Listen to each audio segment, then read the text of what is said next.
Koppavarapu Savitri 75 years, wife of Narayana, మరి కొత్తపేట. ఈమెని మనకున్న సమాచారం, ప్రాథమిక సమాచారం మేరకు 1:30 నుంచి 5:30 PM వరకు లోపు జరిగినది అనేది ప్రాథమిక సమాచారం.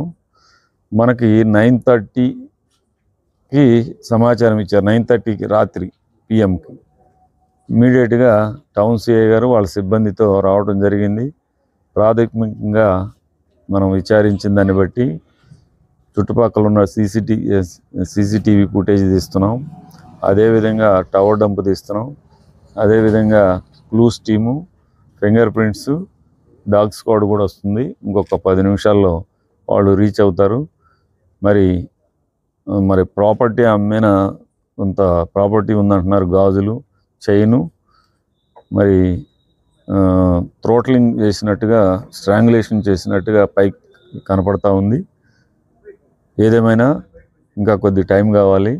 ఇవన్నీ చెక్ చేసిన తర్వాత పూర్తి వివరాలు మళ్ళీ మీతో పంచుకుంటాం.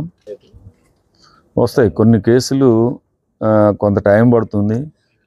మరి గతంలో కూడా ఈ ఒంటరి మహిళల పైన ఈ రకమైనటువంటి చంపి తీసుకెళ్ళడం అనేది మనం గతంలో పిడుగురాళ్ళ, క్రోసు, బ్రాహ్మణపల్లి, సత్తనపల్లి, తెనాలి ఇలా కొన్ని చోట్ల జరిగి ఉన్నాయి. కొన్ని డిటెక్ట్ అయినాయి. టైం తీసుకుంటుంది కొంత. అంటే గతంలో టెక్నాలజీ లేదు కాబట్టి, ఇప్పుడు మనకు టెక్నాలజీ ఉంది కాబట్టి కొంత టెక్నాలజీని కూడా మనం తీసుకొని కొద్దిగా టైం టేకింగ్. మొత్తం మీద ఏదేమైనా మనం గట్టిగా పనిచేసి దీన్ని మాకు నమ్మకం ఉంది డిటెక్ట్ చేస్తామని. చూద్దాం, టైం ఇప్పుడే కదా. అంటే దీంట్లో ఏమైందంటే 1:30 నుంచి 6 PM లోపు జరిగింది. మనకు సమాచారం ఏమో 9:30 అయింది. కాబట్టి ఒక 4 hours 5 hours, అంటే 1:30కి జరిగి ఉంటే దాదాపు 10 hours డిలే కనపడతా ఉంది.